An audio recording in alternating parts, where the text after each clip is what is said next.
welcome everyone to another Ref Brandon and the Todd Family YouTube video. Wherever you are, whatever you may be doing, thank you so much for making Ref Brandon and the Todd Family part of your day. We always greatly appreciate it. Hopefully, everybody has enjoyed their weekend. For all you Monday through Friday workers out there, it's almost time to hit the sack and get up for a Monday morning to start the workday, weekday grind all over again. But just like last night's video, tonight's video is not intending on being a long one unless I get a lot of comments as we go to make it long. And hopefully, I enjoy getting your feedback during the live videos. If you do jump on here live, make sure you not only comment, but make sure you give the video a like and a thumbs up.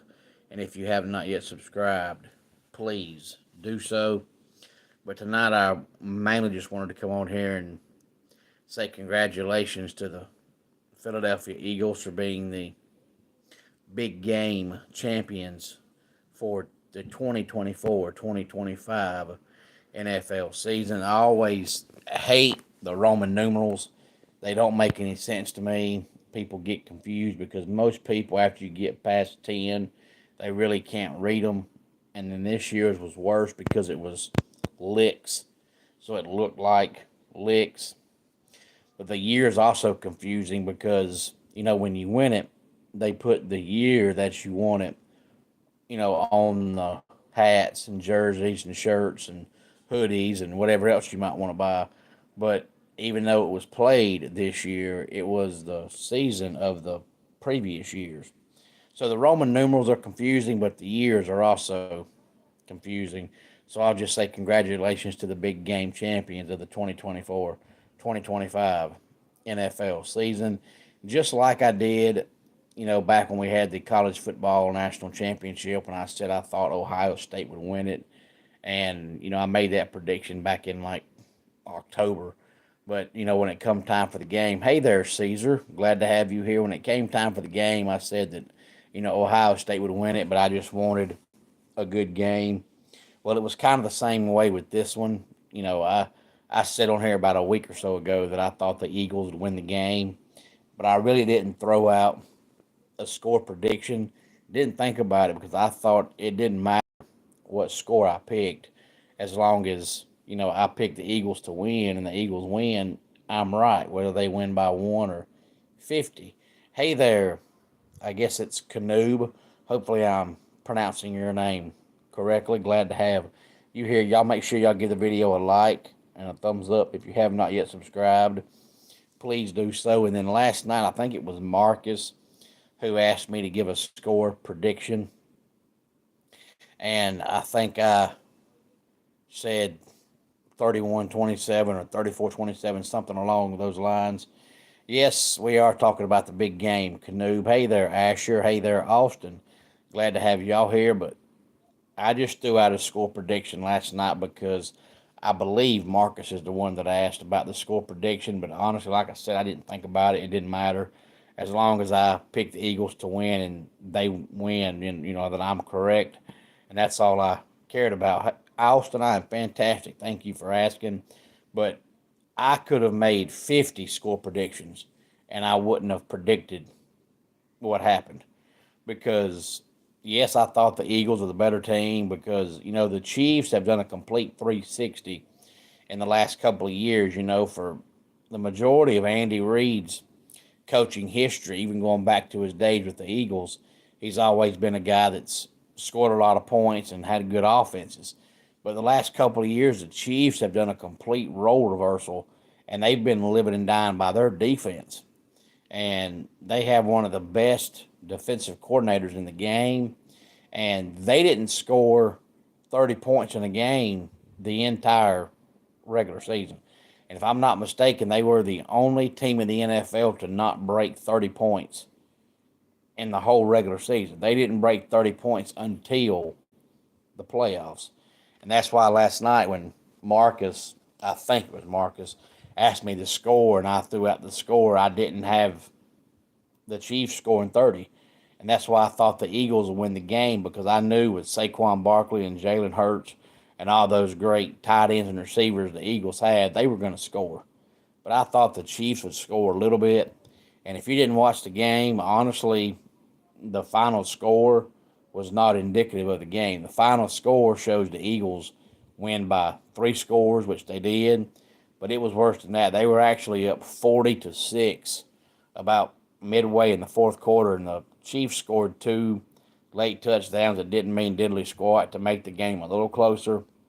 But honestly, really, truly, about midway second quarter, you could tell the game was over.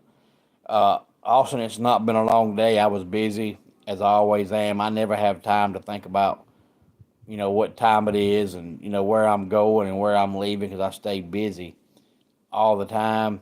And I did enjoy the game because I picked the Eagles to win and they won. But it's kind of hard to get into it when it's second quarter and, the game clockwise ain't over, but, score wise and watching it wise, you can tell it's over because the Chiefs just, their offensive line could not block the Eagles at all.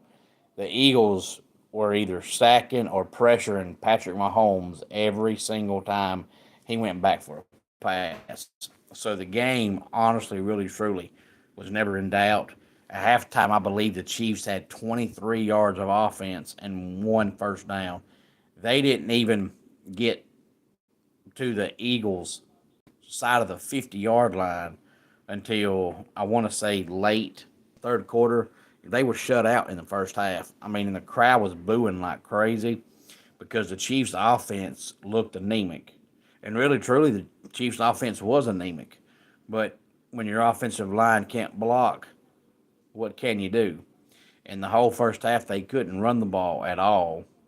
And I think Mahomes ended up having 42 passing yards in the first half, but they had 23 total yards because of all the sack yards. Now we know that they keep up with stats differently in the college game and the pro game. In the college game, if a quarterback gets sacked, it comes off as rushing yards. But in an NFL game, if a quarterback gets sacked, it comes off the passing yards. But either way, 23 total yards of offense is absolutely horrendous. You're not winning the big game or any other game in the NFL when you have 23 yards of offense in the first half. And I believe they said tonight that that was the first time ever. I believe I'm right in saying that. I believe they said it was the first time ever that a team had been shut out completely in the first half in the big game. Maybe I misunderstood. We were at my pastor's house and there was a bunch of us watching the game together, so it's kind of hard to hear the commentary, but I think that's what I heard Kevin Burkhardt say. But, going into it, as I mentioned yesterday and I think earlier in the week, supposedly there's some hard feelings still between the Eagles and Andy Reid because of how that whole relationship ended. And I hope that's not true because, first of all, you should never garner hard feelings at all. But second of all, they should never last this long. And as long as he's been gone from the Eagles, if there was hard feelings, they should have, vanished by now from both sides. But if there still really truly was hard feelings, then the Eagles probably feel like now they got the better end of the bargain because even though Andy Reid has won more big games than Nick Sirianni, Andy Reid is also almost 68 years old. I don't think he's retiring now, but he still can't have 4 or 5 years left. And Nick Sirianni is very, very, very young, and he already has one now. But the only problem with the Eagles, if you pay attention, you can clearly tell by the way Jalen Hurts acts and what he says that he is not happy that the Eagles have pretty much turned into the Saquon Barkley show.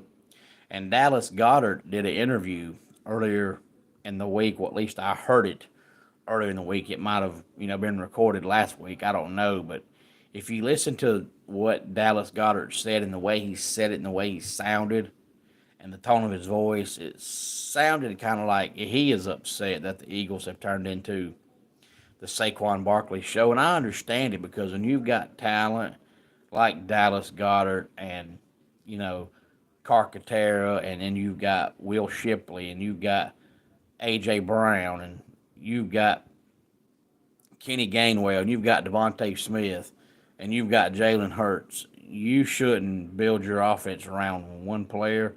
But at the same time, if you're the Eagles and you're building the offense around one player and it's working and you're scoring like crazy, moving the ball like crazy, why would you not do it?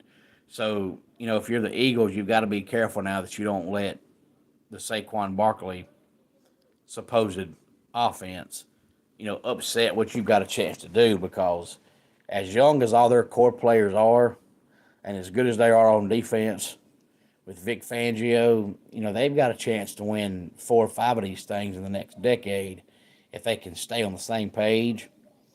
But hopefully, this is the end of the Chiefs' run. Now, I'm not going to sit here and say it's going to be their last chance to win a big game, because even though I don't think Andy Reid has many more years left, he's not retiring right now. So they still have chance to win, 1 or 2 more under him. But as young as they are, I don't think they're all of a sudden going to fall off the wagon. But let's hope their dynasty ends, because I'm not a Chiefs fan, but I'm not a Chiefs hater. I really don't care if they win or not. I picked the Eagles to win the game because I thought they were the better team, but it's not like I was pulling for the Eagles because I hate the Chiefs. I really didn't care. I just picked like I always do and what I thought was going to happen.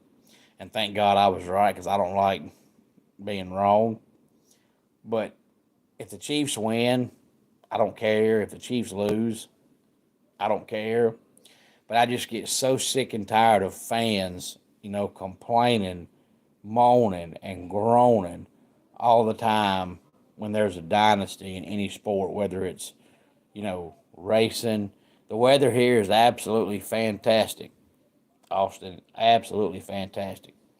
I just get tired of hearing fans complain and whine and moan and groan every time there's a dynasty, whether it's baseball, basketball, football, even in the NASCAR world. There was millions and millions and millions of NASCAR fans that stopped watching NASCAR because Jimmy Johnson won 5 straight championships.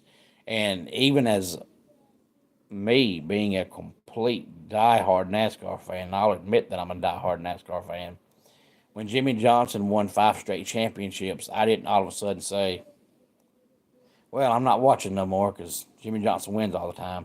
I just don't know how you can like a sport and then all of a sudden, because one team or one player or one driver or whatever the sport is starts dominating, you no longer like it. Like, the way the game is played hasn't changed just because one team wins all the time. It just means that one team or that one player, that one driver is winning all the time. It doesn't change the way the sport is played. So I don't know how you could all of a sudden, like the way a game is played and love it, and then all of a sudden, because one team wins all the time, you no longer like the way that same game that you loved last week is played this week. It just doesn't compute in my brain that people are that way, but they are. So I'm just tired of hearing people complain about the Chiefs winning all the time. If you don't like the Chiefs winning all the time, beat them. It's the same way I said in NASCAR when Jimmy Johnson won 5 straight championships. Yeah, I didn't like it because I wasn't a Jimmy Johnson fan. But NASCAR is not going to go to Jimmy Johnson and say, Jimmy, you got to stop winning.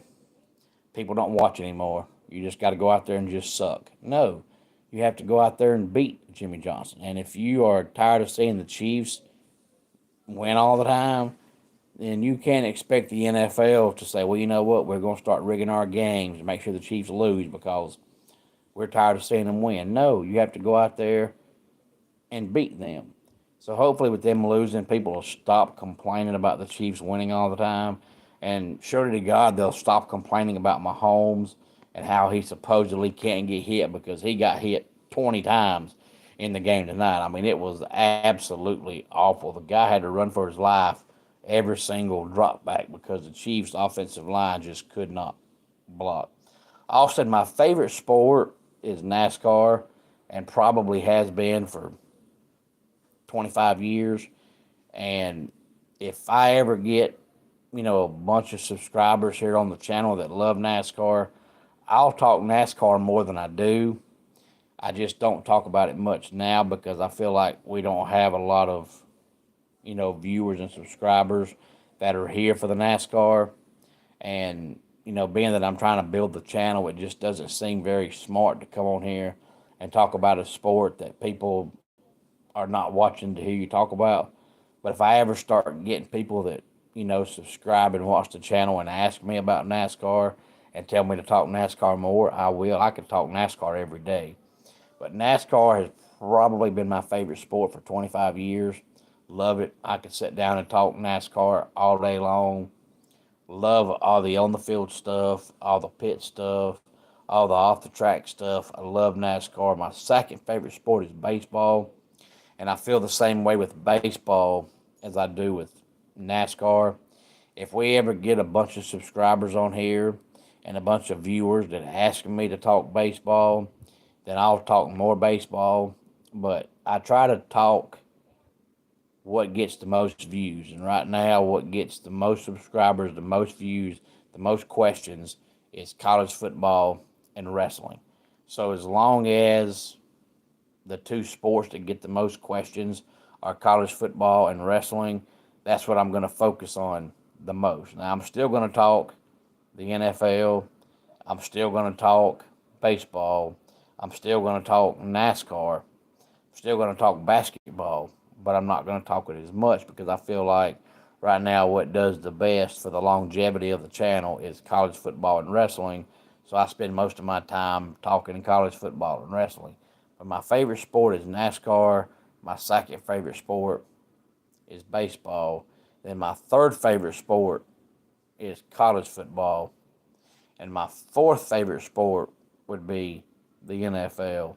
And then my fifth favorite sport would be college basketball. And then my sixth favorite sport would be the NBA. And that's really how I would rank them 1 through 6.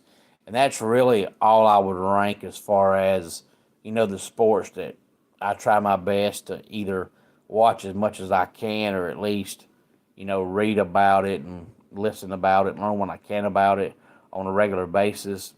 The other sports, I really don't care enough about to get on here and talk about. And I try to follow every sport to a certain extent so that I know something about every sport. But, when it comes to golf, I'll usually watch, the PGA Tour and the Masters and, the big games or the big golf events, not big games. And then tennis, I try to watch Wimbledon.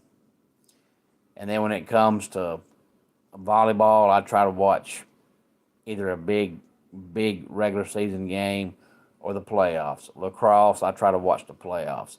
So I still know a little bit about them. I just don't follow them all the time the way I do baseball, basketball, racing, and wrestling. But my favorite sport, Austin, is NASCAR. It has been, like I said, probably 25 years, and I guess it probably always will be because if I didn't waver on my love for NASCAR during the Jimmy Johnson dominating days when I was not at all a Jimmy Johnson fan, I don't think my love for NASCAR is going to waver now.